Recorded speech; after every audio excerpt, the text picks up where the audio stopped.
Queremos mais uma vez saudar a todos aqueles que se juntam a nós para mais esta edição da Escola Bíblica. Vamos ter mais ou menos cerca de 40 minutos para nos debruçarmos sobre a Palavra de Deus. Comigo está novamente a Dulce Neto e o Filipe Reis, a quem saúdo mais uma vez. Olá, bom dia. Olá aos dois, com gratidão por este privilégio de continuarmos a ter a oportunidade de abrirmos a Bíblia e sermos estudantes deste manancial de reflexão, de sabedoria, de conhecimento sobre Deus. E vamos continuar, claro, debruçados sobre o tema da aliança. Agora vamos centrar-nos num tema ligeiramente ou bastante diferente do que temos estado nas últimas semanas, uma vez que vamos para o Sinai. E o Sinai realmente e tudo o que o envolve está muito claro, muito ligado à ideia de uma aliança que Deus estabelece com o seu povo. E quantos princípios saem daquele lugar, daquele monte onde Deus se manifestou, e a partir daí toda uma nova dimensão, ou muitas dimensões, se calhar melhor dizendo, do que é a aliança com Deus, se estruturaram melhor, e por isso é uma grande oportunidade que temos de estudar o tema da aliança a partir agora do Sinai. Por isso, vamos então, temos as nossas 4 rubricas habituais, vamos ver o que é que o tempo nos permite cobrir, mas claro, vamos começar com destaques. Ao longo desta semana, nós já tivemos a oportunidade de estudar este tema um bocadinho mais profundamente. Aqueles que estão connosco aqui na Escola Bíblica, uns talvez também tenham estudado este tema, muitos outros com certeza não tiveram essa oportunidade, portanto nós vamos aqui partir do princípio que estamos realmente a refletir consigo, que nos escuta nesta hora, mesmo não tendo estudado profundamente o tema. Mas nós temos alguns destaques que, obviamente, aos 3 nos parecem assuntos de grande importância para compreendermos. Filipe, hoje talvez comece por ti. A propósito deste grande tema da aliança no Sinai, qual é o destaque que tu gostarias de fazer referência?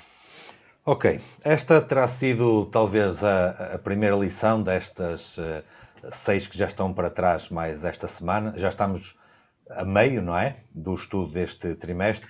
Esta terá sido a lição em que eu tomei mais apontamentos de coisas que gostaria de destacar, não é? Eu gostaria que não tivéssemos um programa de 40 minutos, mas de 400 nesta semana. Então, eu tive que fazer aqui uma seleção. A Bíblia tem esta característica que é um poço que não tem fundo, não é?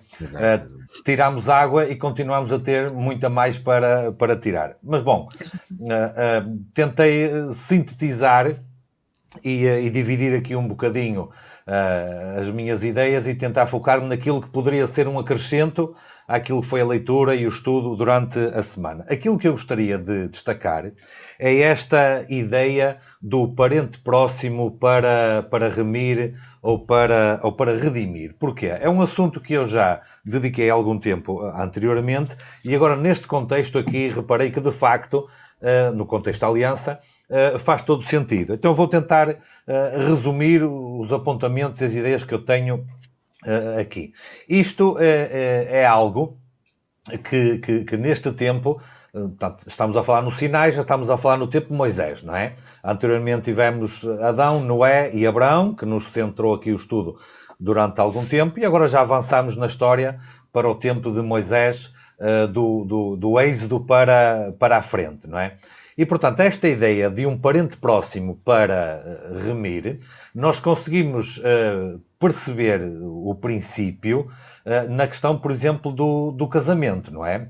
Ou seja, se alguma mulher ficasse, por exemplo, viúva, sem marido, sendo que as senhoras dependiam da sua sobrevivência, naquele tempo muito mais do que agora, como é evidente, dependiam do marido, do agregado familiar, não é?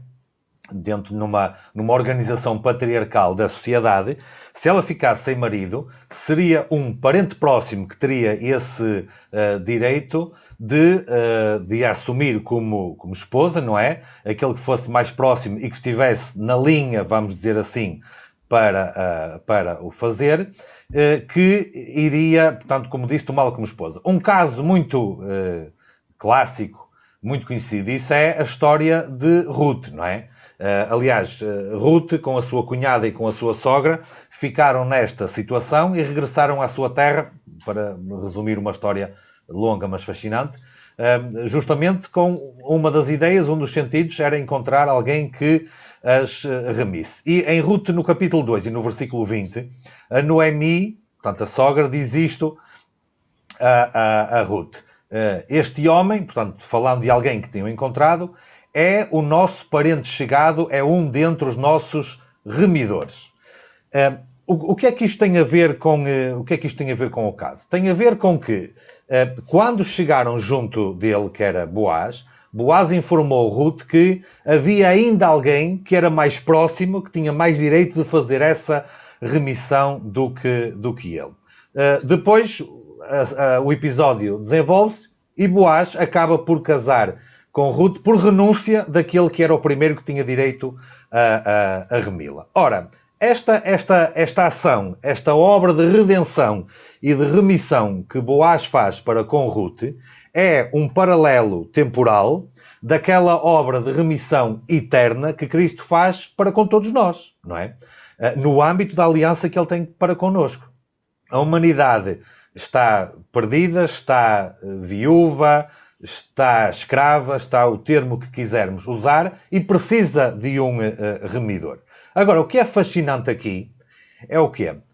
Diz o princípio bíblico, que foi enunciado desde os tempos de Moisés, que para fazer essa remissão teria que ser um parente próximo, o mais próximo possível que houvesse naquela família. E aqui nós temos algo de dificuldade, que é o quê? Todos nós sabemos que Cristo é o nosso remidor, mas quando se dá a queda de Adão e Eva, e durante o tempo de Noé, e durante o tempo de Abraão, e mesmo agora durante o tempo de Moisés, onde nós abordamos durante este estudo, Cristo não estava qualificado para ser um remidor da raça humana. Porquê? Porque ele não era um parente próximo da raça humana. Ele era da família divina, não era, e agora acrescento, ainda da família humana. Portanto, ele não tinha esta qualificação necessária. Como é que se resolveu esta questão? E claro que já estamos todos a ver aqui a resposta. Ele tornou-se um parente próximo, ele tornou-se o parente mais próximo da família humana para se qualificar para fazer essa obra de remissão. E é por isso que nós temos, por exemplo, um texto que ainda na semana passada, penso eu, a Dulce destacava aqui na lição, que está em Filipenses 2, a partir de 5 até 8, que termina a ideia dizendo que ele esvaziou-se a si mesmo, tomando a forma de servo, fazendo-se semelhante aos homens, e foi achado na forma de homem. Ou seja, qualificou-se, tornou-se o parente próximo para poder redimir a raça humana. 1 Timóteo 2, 5, 6, terminando esta ideia, diz que há um só Deus, um só mediador entre Deus e os homens, que é Jesus Cristo, homem. Destaca o facto de ele ser homem. E o facto de ele se ter tornado homem, como eu disse, qualificou-se, tornou-se o nosso parente próximo para cumprir com as exigências para nos redimir. E depois diz, o qual se deu a si mesmo em preço de redenção. Aí sim, ele poderia ser esse parente próximo. E porquê? Porque, de facto, nós quebramos a aliança, nós quebramos o concerto e tornava-se necessário fazer aqui uma reparação. Então, por isso é que surge a pessoa de Cristo com esta figura do nosso parente próximo. Muito interessante. Talvez fosse interessante ainda, Filipe, ouvir-te assim, num minutinho, mas fazer uma ligação ao Sinai. Como é que tu vês esta questão do Goel, deste remissor? De facto, é um assunto muito interessante. Durante esta semana tivemos a oportunidade de estudar. Para alguém que nos ouviu falar aqui, que hoje estamos a refletir um pouco sobre a questão do Sinai, consegues fazer uma ligação entre aquilo que o Sinai representa em termos da aliança com Deus e o papel desse remissor?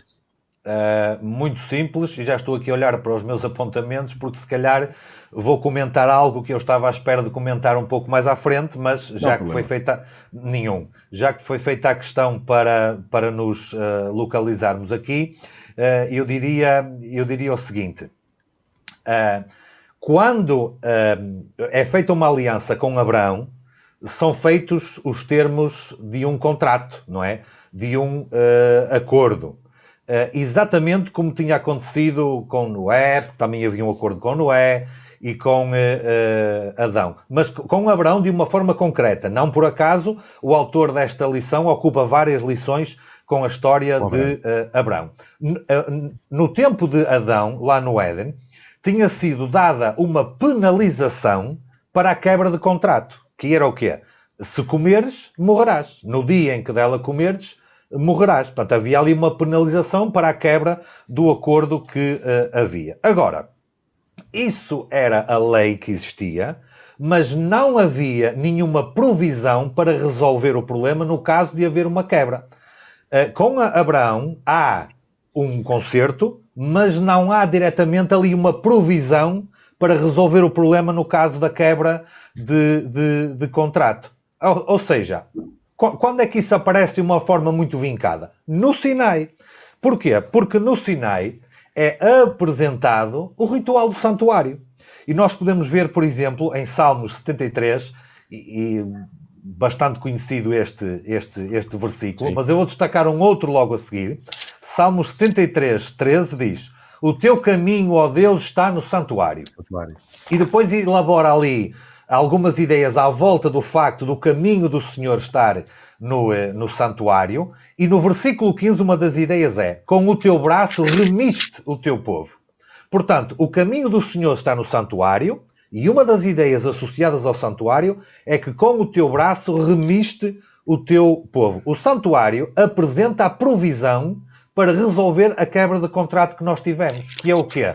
O Senhor se torna um parente próximo da humanidade, o mais próximo possível. Ele torna-se aquele único que une a divindade com a humanidade como nenhum outro, não é? E todo o ritual do santuário que é estabelecido ali no Sinai, ou no deserto, se quisermos, apresenta justamente o plano da salvação. Muito resumidamente, normalmente nós dizemos que o santuário é dividido em 3 partes. Eu gostaria de propor 4, e sem ter tempo de estar aqui a elaborar um raciocínio, vou apenas resumir para concluir a ideia. 4 partes: acampamento, pátio, santo e santíssimo. No acampamento, representa Jesus que viveu entre nós, viveu nas nossas casas, como um de nós, a vida perfeita. Para quê? Para poder avançar para o pátio, para ser o sacrifício perfeito. Para quê?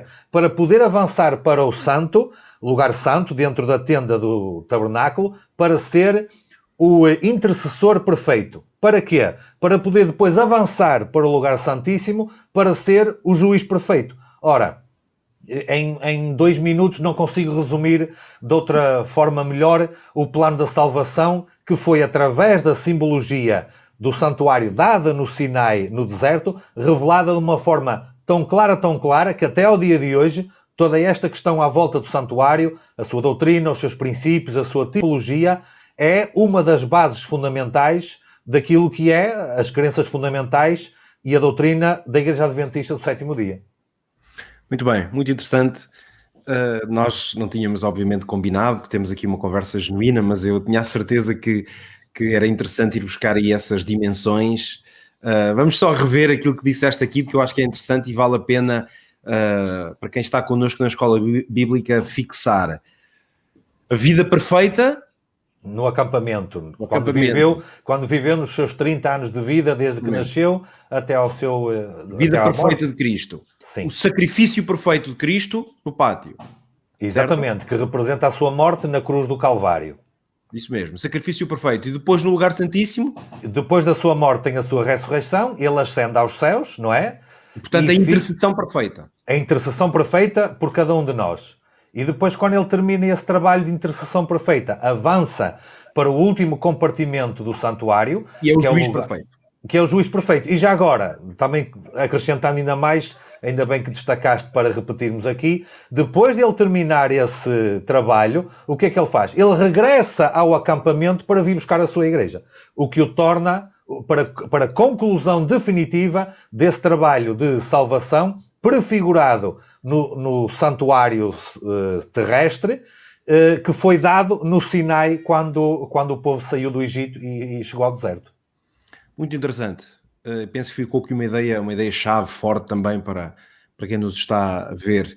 De facto, nós olhamos para este conceito do Sinai, o papel da aliança no Sinai, nós vemos aqui 3 grandes momentos que são muito destacados na Bíblia, não apenas aqui no Êxodo, na altura em que isto acontece, mas são 3 momentos que depois se estendem ao longo de toda a Bíblia, devido ao peso, ao significado que têm. Estamos a falar do resgate do povo do Egito, que é, digamos, o início de todo este processo de uma nova aliança, vou chamar-lhe assim, na sequência da aliança com Adão, Noé ou Abraão.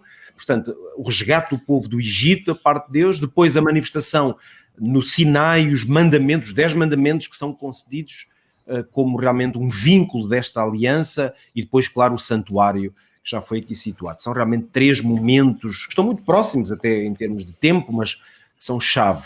Já agora posso acrescentar, Pedro, apenas para terminar e dar claro, a palavra a Dulce, uma ideia ao que acabaste de dizer. Portanto, o povo sai do Egito, depois de sair do Egito passa o Mar Vermelho, não é? Passa pelas águas, e depois quando chega ao deserto e ao Sinai, dá-se estes episódios que estamos aqui a falar. Isto é também tipológico e representativo daquilo que é a experiência do convertido. Porquê? Porque da mesma forma como Deus tirou o povo do Egito, a nós tira-nos da escravidão do pecado. E qual é o primeiro passo a seguir a isso? É passar pelas águas, é o batismo, não é? Que representado pela travessia do Mar Vermelho. E depois de termos nascido para uma nova vida, com a escravidão para trás, o que é que acontece? O Senhor se revela a nós com o seu plano da salvação no santuário e nos dá os termos do contrato, que são os 10 mandamentos. Portanto, tudo isto é bastante simbólico, mas também ao mesmo tempo muito prático para a nossa vida hoje. É verdade. Dulce, o Filipe hoje veio em força. É verdade. Agora vou ficar calado. Não, tivemos destaques fortíssimos, mas agora, Dulce, qual é o teu destaque? Está relacionado diretamente com isto ou tem outras áreas? Porque esta lição, eu fui das que mais achei, eu pensei em 5 ou 6 destaques também. Dulce, qual é o teu destaque? O meu destaque é uma outra área, mas que tem diretamente a ver com isto que o Filipe disse. Eu sei que nós à frente, nos próximos episódios da Escola Bíblica, nós iremos ver melhor a lei e penso que o santuário também, mas que é esta ideia de Deus nos querer junto dele. O santuário tem também este significado do local de encontro com Deus. E eu fiquei, confesso, neste estudo, fiquei muito no capítulo 19 de Êxodo. Passámos de Gênesis para Êxodo e eu fiquei aqui nos primeiros versículos do capítulo 19, que é a ideia, tirei 4 ideias base destes 8 versos de 19 Êxodo, e uma é que Deus cumpre sempre as suas promessas individuais e coletivas, porque o primeiro verso diz-nos que no 3º mês da saída dos filhos de Israel da terra do Egito, no primeiro dia desse mês, vieram ao deserto do Sinai, e interroguei-me porquê o Sinai, não é? O povo chegou ao sopé do monte Sinai, ou seja, o povo chega ao monte de onde Moisés tinha partido, onde Deus tinha encontrado com Moisés, onde Deus chama Moisés para libertar o seu povo. Nós vemos isso em Êxodo 3:12. E Deus diz aí, em Êxodo 3:12, que o povo iria sair do Egito para vir adorar naquele monte. Por isso é como se Deus... Deus cumpre a sua promessa. Deus disse que tiraria o povo do Egito para vir adorar ali. Deus tira-o da escravidão, condulo até ao sopé do monte Sinai, com um propósito, o de estabelecer com ele uma aliança, no fundo, como tu dizias, a aliança feita com Abraão, com Adão, com Noé. Esta é a 4ª vez que a palavra, esta é a 4ª aliança que surge aqui na Bíblia. Por isso, esta é uma primeira ideia, e depois, logo a seguir, esta ideia que tem também a ver com Êxodo 3, eu acho, que é o verso 3, que diz: subiu Moisés a Deus. A primeira coisa que Moisés faz é subir ao monte. E esta ideia de que Deus nos leva ao sítio onde nós nos podemos encontrar com ele, mesmo que nós não o consigamos entender logo, não é? E eu aprendi com o pastor Artur Machado, num ciclo de estudos que fizemos sobre o livro de Êxodo, que a palavra subir aqui tem também o significado de crescer, tem esta conotação de que quando alguém sobe para Deus, alguém cresce, alguém evolui. E Moisés sobe para Deus para receber a aliança, para ratificar a aliança que tinha feito com o seu povo. Mas porque Deus tinha descido antes, porque Deus, isto prende-se também com aquilo que o Filipe disse, não é? Porque em Êxodo 3, Deus diz a Moisés que eu vi a aflição do meu povo e eu desci a fim de livrá-lo da mão dos egípcios. Por isso, este parente próximo de que Filipe falava, vemos não só quando Deus desce até ao seu povo, mas vemos isto depois muito encarnado em Jesus, não é? Jesus diz em João 6,38, eu desci do céu, não é? Não para fazer a minha vontade, mas a vontade daquele que me enviou, mas a palavra é mesmo, eu desci do céu.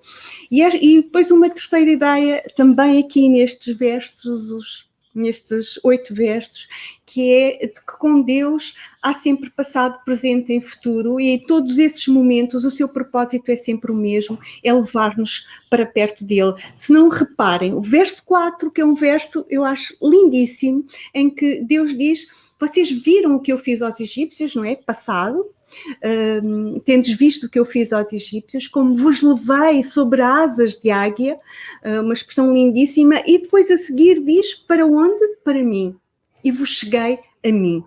Há uma outra versão, é sempre bom lermos outras versões da Bíblia. A versão do livro, que é uma versão que eu gosto particularmente, diz mesmo, como eu vos trouxe para mim. Como sobre as asas de águia, eu vos trouxe para mim. Esta águia é muitas vezes usada, nós vimos isso no estudo, é uma imagem muito usada, vemos-la várias vezes no livro de Salmos, mas também em Deuteronômio 32, vemos esta imagem. Por isso, a imagem de que Deus cuida sempre de nós. Ele fez aquilo tudo para trazer o povo até Ele. E agora vou dar-vos a lei, vou estabelecer convosco uma aliança, mas o que é importante é que venham até mim. E depois diz verso 5, agora, por isso presente, agora, se ouvirem a minha voz e guardarem a minha aliança, e ainda há pouco tempo falámos sobre o significado desta palavra ouvir, mas que é uma palavra que na Bíblia está muito ligada à fé, não é? O apóstolo Paulo diz que a fé vem pelo ouvir, mas diz, e agora... Se aderirem à minha proposta, à minha aliança, vocês vão ter um futuro. E o futuro será uma propriedade peculiar, serão uma propriedade especial, preciosa, um reino de sacerdotes e nação santa. Uma ideia que foi a ideia base, o verso base do estudo que fizemos na semana passada. E eu, quando vi isto, sorri. Porque eu achava que esta ideia do sacerdócio real e da nação santa era uma ideia de Pedro, que estava no Novo Testamento, em 1 Pedro 2,9, creio eu, mas afinal isto é do Sinai, isto vem do Monte Sinai, não é? Esta escolha de Deus, de um povo, não por uma questão de favoritismo, mas por uma questão de propósito. Finalmente, a última ideia, que me interpela em vários sentidos, é a resposta do povo. O povo diz, então, respondeu todo em uníssono, tudo o que o Senhor falou, faremos. Mas isso deixo para mais tarde, se tivermos tempo, porque me interpela de várias maneiras, aliás, é um dilema. Bom, vocês hoje realmente estão inspirados, não sei o que é que me vai restar, para não me envergonhar aqui.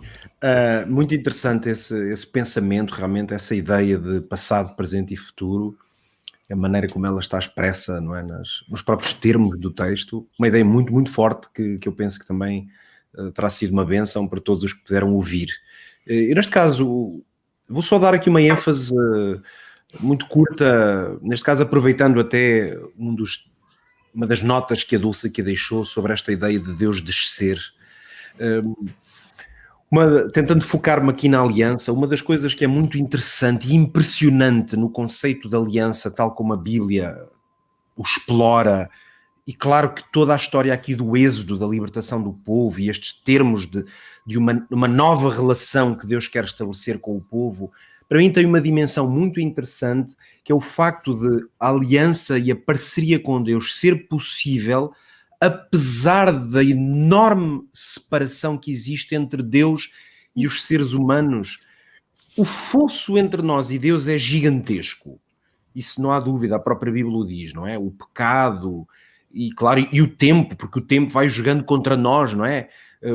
Por isso é que Adão ainda viveu 900 e tal anos, e os primeiros homens viviam, e depois muito tempo, e depois o tempo como que nos está a quebrar, não é?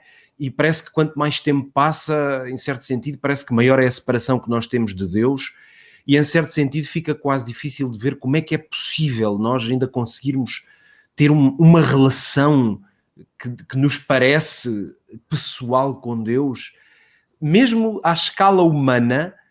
Tentando usar aqui uma imagem para ilustrar este meu pensamento, já repararam no seguinte: o normal é nós conseguirmos fazer algum tipo de parceria, por exemplo, negócio ou aliança, com pessoas que estão ao nosso nível.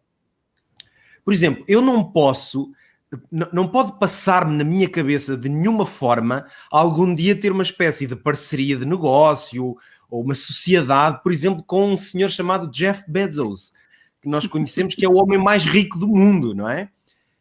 Eu não tenho nenhuma esperança de um dia ter um negócio com este homem. Mas, olhando aqui para este distinto painel, eu posso pensar assim, bem, se calhar se um dia eu precisar de comprar uma casa, por exemplo, ou arrendar uma casa, eu posso pensar que o Filipe até me pode ajudar, uma vez que ele trabalha e faz negócios nessa área. E eu... parece-me que estou mais ou menos a um nível suficiente para poder ter um negócio com o Filipe e ele ajudar-me a fazer um negócio com uma casa, sermos parceiros nisso. Eu olho para a Dulce, a Dulce é advogada, mas é jornalista de carreira há muito tempo, e eu digo assim, bem, se eu um dia tivesse o sonho, por exemplo, de escrever num jornal, eu gosto de escrever, gosto de pensar, podia dizer, um dia vou tentar escrever umas crónicas que possam aparecer num jornal.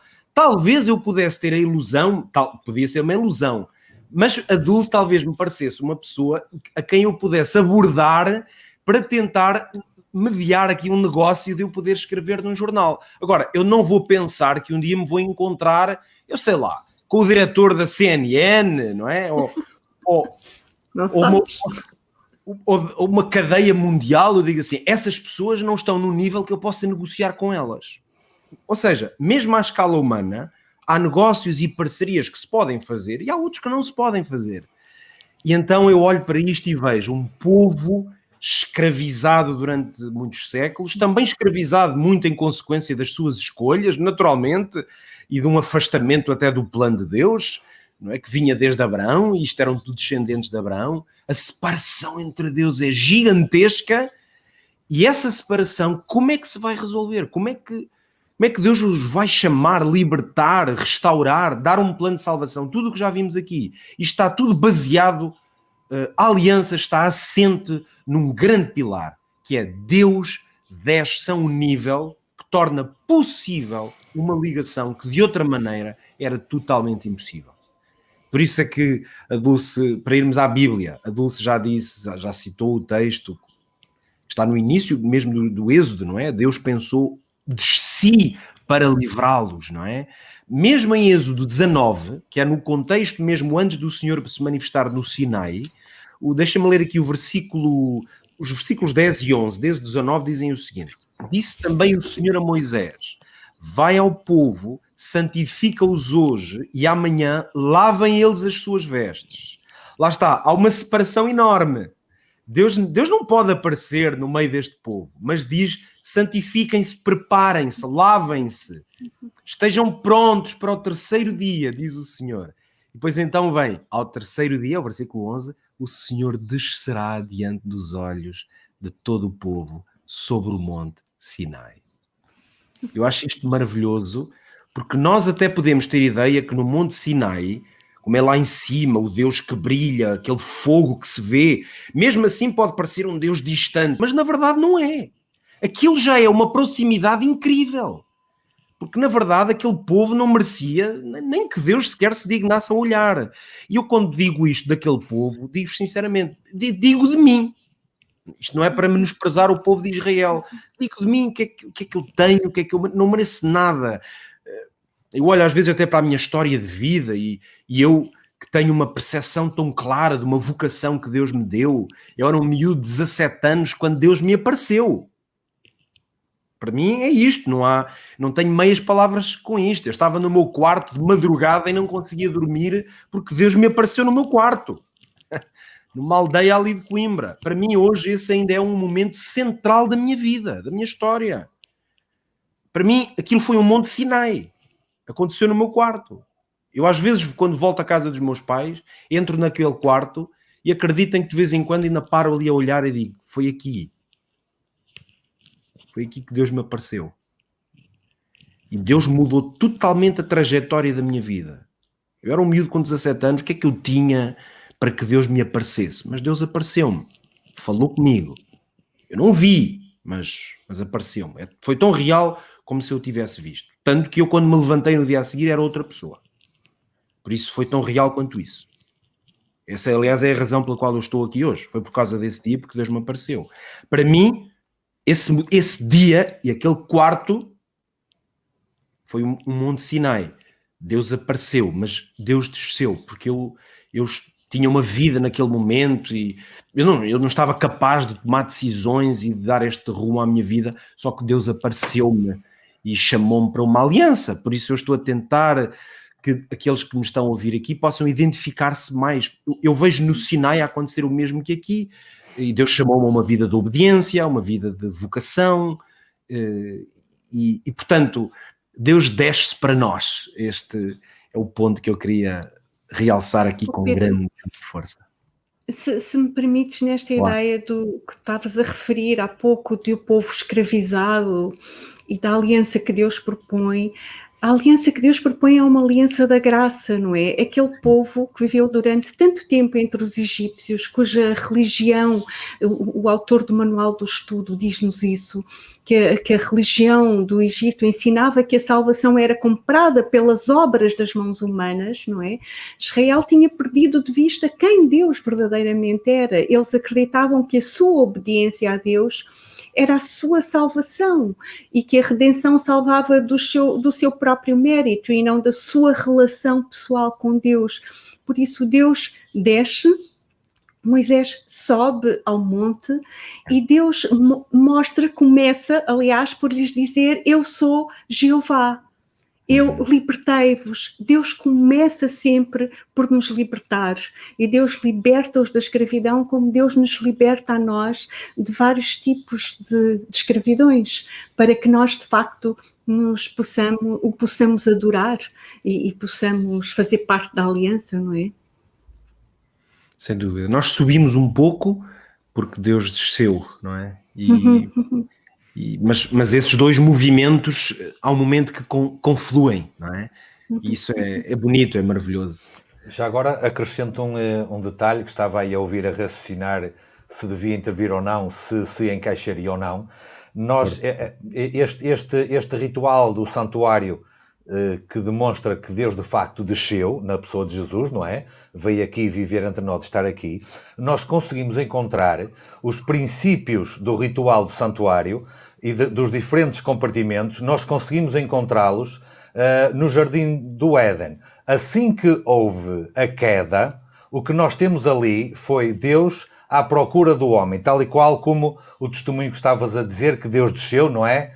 Não ficou à espera que nós fôssemos até Ele, porque por nós próprios não conseguiríamos. Não íamos conseguir de qualquer maneira, não é? Não íamos, então Ele desceu e nós conseguimos perceber isso logo que foi a queda de Adão e Eva no Éden, e encontramos, como eu disse, os princípios que nós vemos da representação e de cada uma das ações de cada um dos compartimentos do santuário. Muito rapidamente, no Jardim do Éden, nós tivemos ali um juízo investigativo, porque Deus vem ter com o homem e perguntou: onde estás? O que fizeste? Comeste tu da árvore que eu disse que não devias comer? Deus tratou de saber, ouvir as partes para ver o que se passava, para atribuir uma sentença, que é o que acontece no lugar santíssimo, onde Jesus exerce como juiz. No lugar santo, Jesus é o intercessor. E em Gênesis 3,15, quando ele põe inimizade entre a serpente e a mulher e as suas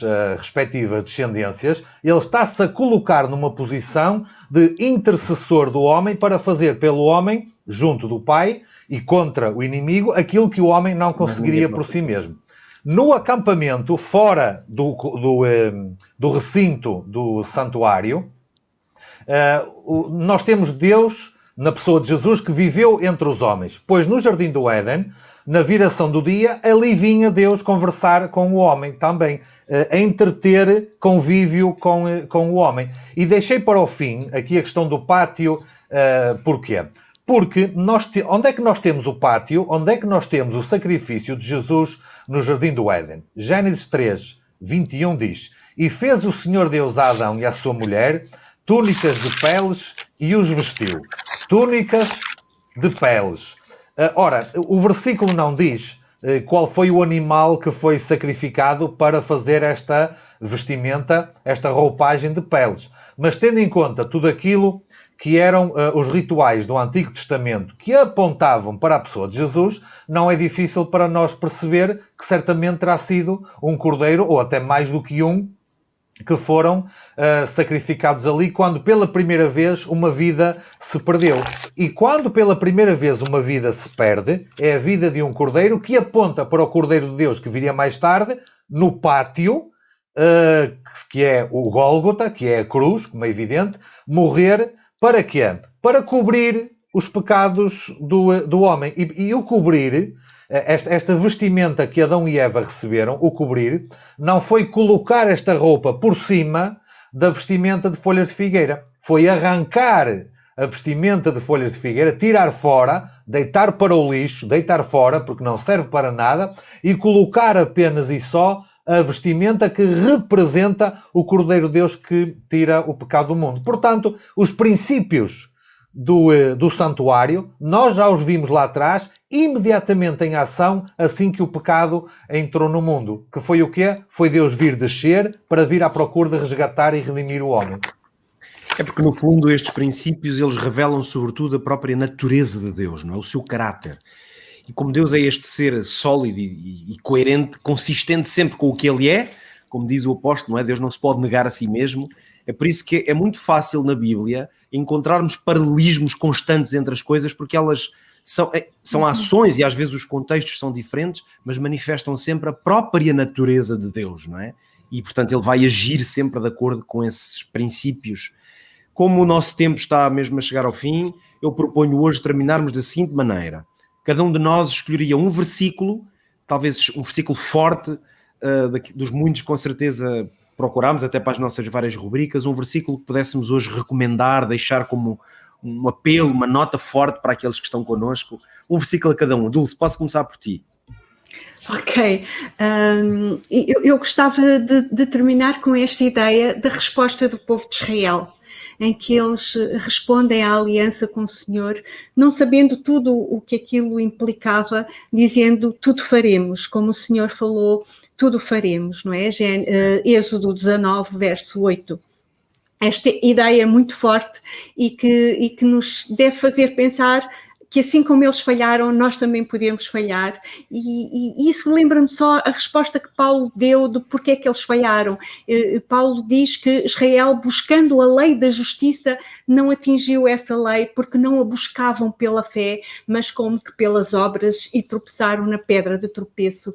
Que nós consigamos ver Deus, consigamos ver a justiça de Deus e a aliança da graça que Ele nos propõe, nessa aliança que Ele faz com cada um de nós, não apenas a aliança feita coletivamente, mas individualmente com cada um de nós, e que nós prossigamos no nosso propósito de fazer tudo aquilo que ouvimos da boca do Senhor.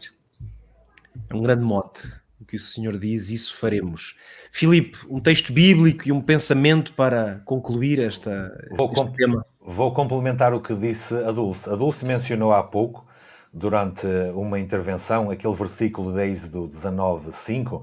Agora, pois, se diligentemente ouvirdes a minha voz, sereis a minha propriedade entre os povos, etc. Infelizmente, ao longo do tempo, nem sempre isso aconteceu. Durante muito tempo, Jeremias queixou-se disso, até nos próprios Salmos, que muitas vezes não ouvimos a voz de Deus. Contudo, há um versículo no livro de Apocalipse que se aplica especialmente a este tempo em que nós estamos, e que está no capítulo 3 e no versículo 20, e diz assim: Eis que estou à porta e bato. E depois diz: se alguém ouvir a minha voz, eu repito, se alguém ouvir a minha voz, ou seja, para hoje, o mesmo convite que era lá para trás, para os patriarcas que vieram há muito mais tempo do que nós. Se alguém ouvir a minha voz e abrir a porta, entrarei à sua casa, com ele cearei e ele comigo. Ou seja, o convite que Deus nos faz é exatamente o mesmo que era lá atrás. Se ouvires a minha voz, eu entrarei na tua casa, tomarei uma refeição contigo, serei o teu amigo e te darei os benefícios da promessa e da aliança tal e qual, como a todos os outros lá atrás no tempo. É verdade, que o Senhor é o mesmo ontem, hoje e eternamente. E eu quero deixar consigo, prezado irmão e amigo, uma nota que também tem a ver com o caráter de Deus, sim. Talvez alguns de nós, em algum momento, podemos ter o mesmo sentimento, talvez que o povo tivesse no Egito. Imagina o povo de Israel no Egito, depois daqueles séculos de escravatura, ouvindo falar de Deus, do Deus de Israel, talvez já quase uma memória distante. Posso imaginar alguns quase revoltados contra Deus e perguntando-nos onde é que está esse Deus. E às vezes nós também temos estas lutas espirituais, perguntamos-nos este Deus que abençoa, que desce, que está próximo, onde é que ele está?